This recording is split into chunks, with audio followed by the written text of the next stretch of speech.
नमस्कार, बहुत स्वागत है हमारे इस खास कार्यक्रम राम नारायण राम में आप सभी का। मैं हूं आपके साथ अंशिका। दर्शकों, आज हम बात करने वाले हैं उपवास के बारे में। उपवास आप सभी लोग करते होंगे। श्री कृष्ण जन्माष्टमी पर करते हैं, शिवरात्रि पर करते हैं, साथ ही साथ एकादशी इत्यादि पर करते हैं। हम उपवास क्यों करते हैं? उपवास करने के पीछे कारण क्या है? क्या भगवान स्वयं चाहते हैं कि हम उपवास करें? और अगर हम बात करें बालक ब्रह्मचारी जी के नज़रिए से, तो वो क्या कहते हैं?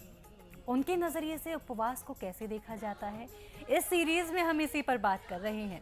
और आज के इस कार्यक्रम में हमेशा की तरह हमारे खास मेहमान, विशिष्ट अतिथि हमारे साथ मौजूद हैं, शंकर सरकार जी। उनका स्वागत करेंगे, चर्चा को शुरू करेंगे। बहुत स्वागत है शंकर सरकार जी। राम नारायण राम। उपवास एक साइंटिफिक है। उपवास जब ज़्यादा खाना लेते हैं हम लोग, कोई इनविटेशन मिलता है, हम वहाँ जाके अच्छा खाना मिलता है तो ज़्यादा खा लेते हैं। तो देखिएगा, सुबह जिस टाइम सुबह हम ब्रेकफास्ट करते हैं, नाश्ता लेते हैं, उस टाइम भूख नहीं लगता। ठीक है। और सबसे बड़ा यह है, खाने का बाद रात को सारे दिन भर जो हम 3 दफे 4 दफे खाना खाती है, तो उसको हमको डाइजेस्ट होना चाहिए, हजम होना चाहिए। हजम हुआ कि नहीं हुआ वो तो सुबह ही पता चल जाता है। प्रॉपरली हमको वॉशरूम में जाने के लिए वॉशरूम हमको खींचता कि नहीं खींचता है, वॉशरूम जाने के लिए हमको जरूरी होता कि नहीं होता है। इसलिए रोटेशन में आपको खाना को कभी कभी ब्रेक देना चाहिए। ब्रेक देने से क्या होता है, तो शरीर जो है, मन जो है, शरीर मन एक ही चीज़ है, उसको बैलेंस हो जाता है। शरीर को बैलेंस करने के लिए, न्यूट्रल करने के लिए और बैलेंस करने के लिए उपवास कभी कभी जरूर होता है। किसी का बात का पर नहीं, खुद को सोचो, आज हमको भूख कितना लगा है, कितना लगे है खूब भूख। जितना भूख ज़्यादा लगेगा इतना खाने के लिए दिल और मन करेगा, और भूख कम है तो कम खाएंगे। ये भी एक उपवास है। हर रोज हर इंसान को सोचना चाहिए, कल ये स्टडी हम क्या खाया, खाने का बाद हमारा वॉशरूम प्रॉपरली हुआ कि नहीं हुआ, हमारा नींद अच्छा हुआ कि नहीं हुआ, क्यों नहीं हुआ, इसका कारण तुम खुद को ढूंढना है, खुद का अंदर। तो ये स्टडी का तुम्हारा मूवमेंट, खाना पीना चलना बढ़ना, उसको रिसर्च करो, उसको देखभाल करो, याद करो, तो तुमको आंसर मिल जाएगा जे एक्चुअल में हमारा आज प्रॉब्लम क्यों हुआ। हर प्रॉब्लम तुम्हारा विवेक तुमको बताएगा, तुम्हारा मन तुमको बताएगा। तो उसको ध्यानपूर्वक सुनना चाहिए, खुद का ऊपर संगत करना चाहिए। मन को पूछो, खुद को पूछो, अभी तुम कैसे हो। हमारा हर काम, सबका मन हर काम करती है, हम कुछ नहीं करती है।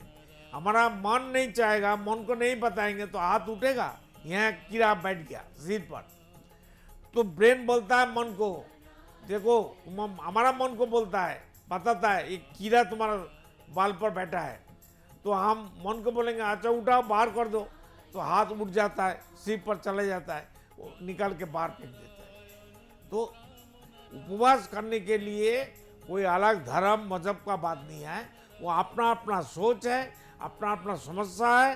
खुद को समझना चाहिए, सोचना चाहिए, चिंतन करना चाहिए, ये हमारा क्या प्रॉब्लम हुआ, क्यों हुआ, यस्टरडे हम क्या कर्म किया, क्या खाना खाया, कितना टाइम में सोया, कितना टाइम में सुबह नींद से उठा, और क्या बुरा काम किया, क्या अच्छा काम किया, उसको ढूंढो ना, उसको तलाश करो, मिल जाएगा आंसर। आंसर देने के लिए तो विवेक बैठा है, वो सबसे बड़ा डॉक्टर है, वो सबसे बड़ा विवेक हमारा रिश्तेदार है और दोस्त है, वही हमारा गॉड है, भगवान है, अल्लाह है। पर प्रेसिडेंट, बहुत सारे लोग उपवास रखते हैं क्योंकि हमारे भगवान का जन्मदिन है, शिव कोई तिथि है। इस नज़रिए के बारे में आपसे जानना चाहूँगी। भगवान को कोई देखा है? किसी के पास प्रॉपर जानकारी है जिसने बताया उपवास करो? वो उपवास कैसे करते हैं? हम लोग तो पानी पीते हैं, जो रोजा रखते हैं वो लोग पानी नहीं पीते हैं। पानी आपसे आप खून से पानी पैदा होता है, डिवाइडेड हो जाता है। हमारा जो पानी का जरूरत है, मेरा खून से आपसे आप वो बैलेंस करते हैं। शरीर एक बैलेंस करने का मशीन है, जरिया है। शरीर मन सब एक ही चीज है, एक ही आधार है।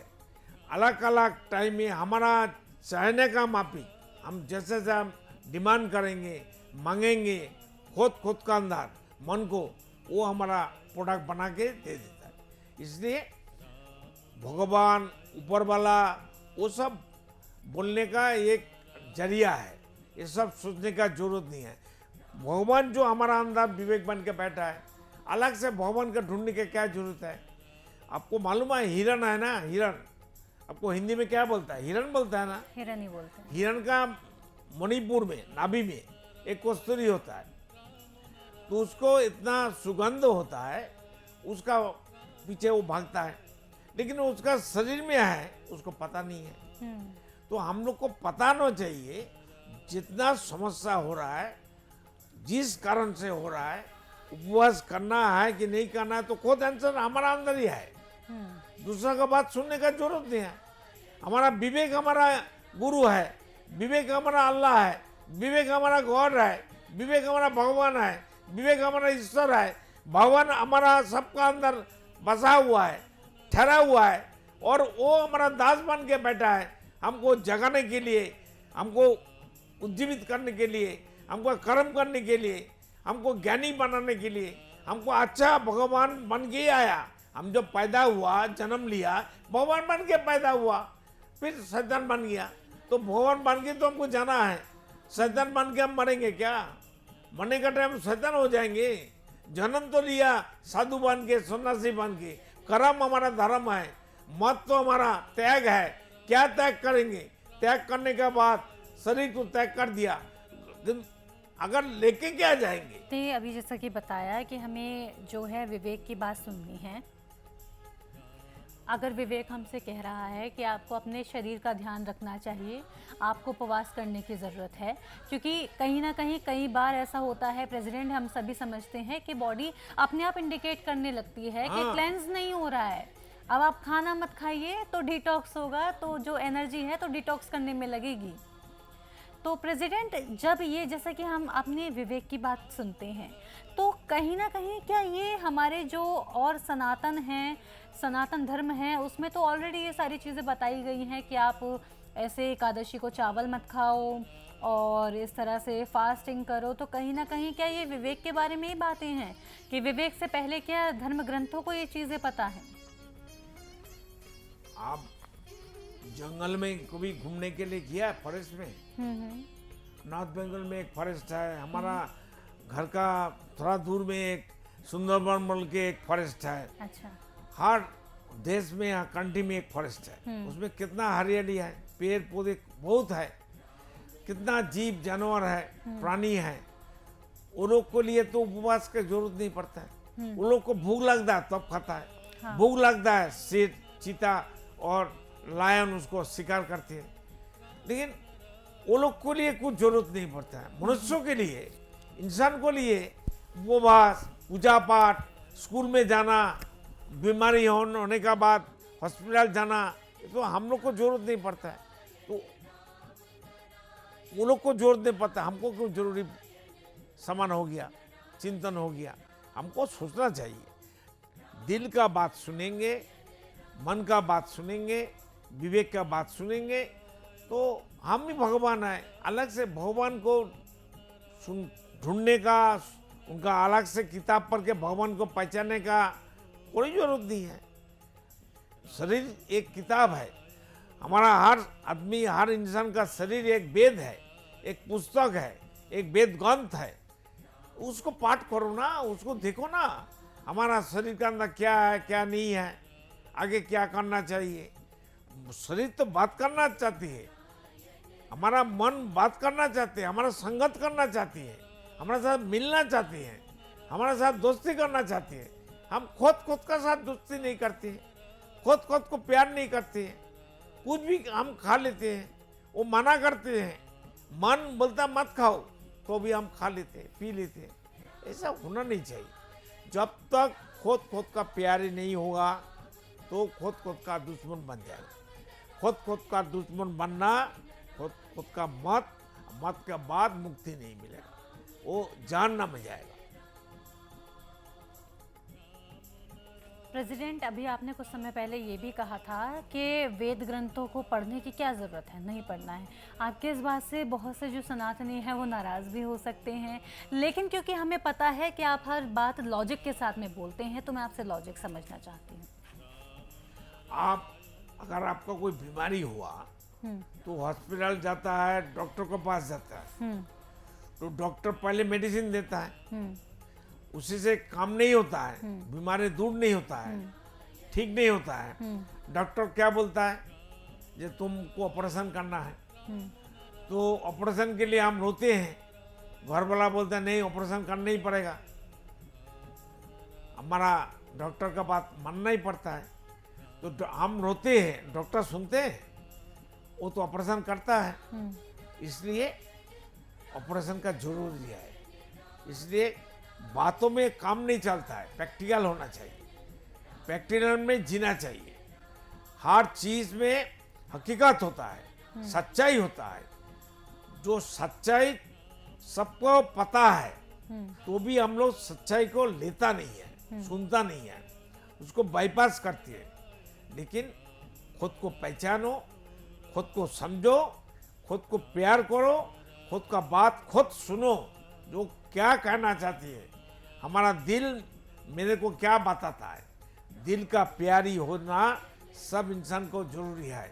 वो सनातनी धर्म, हिंदू धर्म, कोई भी मजहब का हो, सभी मजहब का आदमी बोला है आसमान निराकार है, सुनना है। आसमान निराकार है, निराकार है तो निराकार में इतना तारे, नक्षत्र, स्टार कहाँ से आया भाई?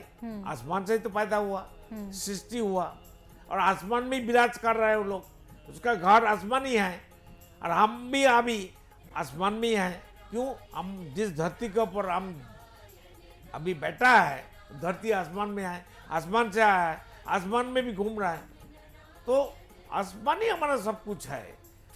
हमारा भगवान बोलो, अल्लाह बोलो, गॉड बोलो, हमारा आसमान है, वो निराकार नहीं है, वो परिपूर्ण है, पूर्णांग है, उसमें ही सब कुछ है। इतना अणु से भी छोटा छोटा पार्टिकल्स में है जो आत्मा को दिखाई नहीं देता है। वो आत्मा का हर चीज से बना आसमान है। आसमानी आत्मा का एक गोडाउन है, एक प्लेटफॉर्म है, आसमानी आत्मा है, आसमान ही आत्मा है, आसमानी आत्मा है। वो सबसे बड़ा आत्मा, सोच लो वो 1,00,000 क्विंटल गोल्ड है, और हम लोग 1-1 ग्राम गोल्ड लेके पैदा हुआ, तो 1,000 लाख टन गोल्ड अगर गोल्ड होगा, उससे काट के 1 ग्राम गोल्ड हम आ गया, तो 1 ग्राम गोल्ड है, वो भी गोल्ड है। एक बूंद पानी पानी है, सागर का पानी भी पानी है, मिट्टी के अंदर जो पानी है वो भी पानी है, बतास में जो पानी है वो भी पानी है। एक बूंद पानी सागर का पानी का ही तो बात करता है, इशारा देता है, देखो मैं पानी हूँ, वहां भी पानी है। पानी का पास प्यास लेके जाता है, हमारा प्यास, तृष्णा, हमारा भूख खाना का पास लेके जाता है, खाने के लिए हम तरसते हैं। इसलिए हर इशारा, इंगित और डायरेक्शन हमारा सबका शरीर से ही आता है। शरीर को कीमती सोचे, शरीर हमारा सब कुछ है, शरीर पार्ट ऑफ आसमान है, मेरा शरीर पार्ट ऑफ भगवान है, पार्ट ऑफ अल्लाह है, पार्ट ऑफ गॉड है, पार्ट ऑफ ईश्वर है, पार्ट ऑफ राम नाम है। हम ही पार्ट ऑफ ईश्वर है, तो अलग से ईश्वर की क्या जरूरत है? किसी ने अल्लाह, भगवान, गॉड, ईश्वर को देखा है? उसे भेंट किया है? मुलाकात हुआ है? कैसे मुलाकात होगा? गाय बोलेगा हम गाय देखेंगे, चीता बोलेगा हम चीता का दर्शन करेंगे, मनुष्य बोलेगा हम कहाँ मनुष्य भाई, हमको मनुष्य को देखना है। आम का पेड़ बोलेगा हम आम का पेड़ देखेंगे, कहाँ है आम का पेड़। ऐसा हो नहीं सकता है, ये बुजुर्ग की बात है। खुद को ऊपर वाला का संतान समझो, हम उनका संतान है।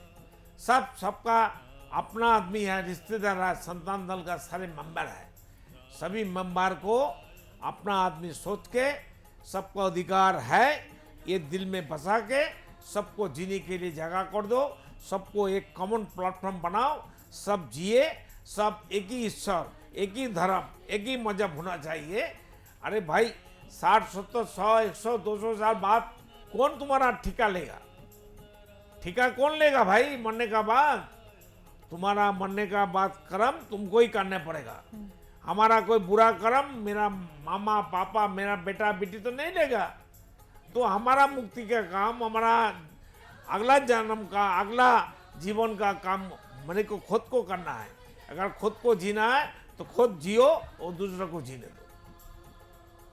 बहुत सुंदर प्रेसिडेंट, आपने कहा कि खुद जियो और दूसरों को जीने दो। ये भगवान महावीर का भी संदेश यही है कि आप स्वयं जिएं और दूसरों को भी जीने दें। किसी की लाइफ में इंटरफेयर आपको नहीं करना है। जिस तरह से फ्रीली आप जीना चाहते हैं उन्हें भी जीने दें, और किसी को अपने ओपिनियन जब तक रिक्वायरमेंट ना हो तो ना दें। जी, तो इसी के साथ प्रेसिडेंट अब लगभग वक्त हो चला है इस एपिसोड को ही विराम देने का।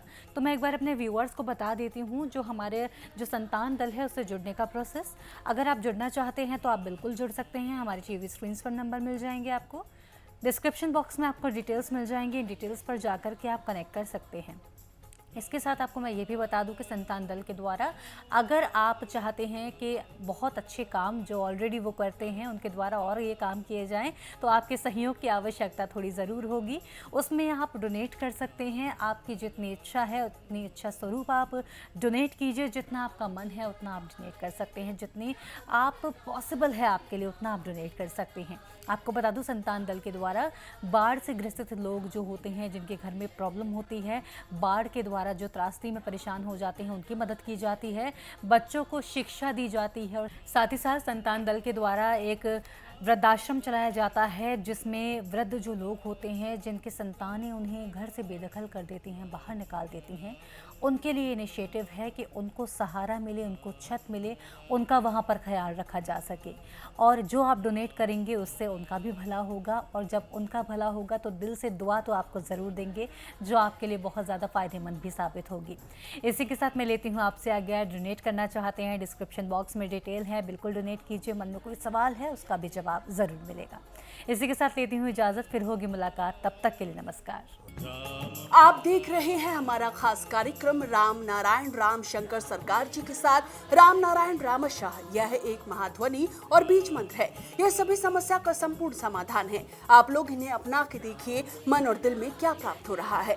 इस कार्यक्रम का विशेष उद्देश्य इसका प्रचार और प्रसार के साथ ही प्रत्येक मनुष्य की मुक्ति का मार्गदर्शन है, और यह आपके दिल की बात है। इस मार्ग पर पुण्य और मुक्ति निश्चित है। इस कार्यक्रम के माध्यम से संतान दल द्वारा चलाए जा रहे श्रेष्ठ सेवाओं से जुड़कर सबके कल्याण के लिए इस नए कार्य का हिस्सा बन सकते हैं, और वृद्धाश्रम, गौशाला, गरीब और वंचित बच्चों की शिक्षा का भी सहयोग और समर्थन कर सकते हैं। संतान दल सबका एक ही परिवार है।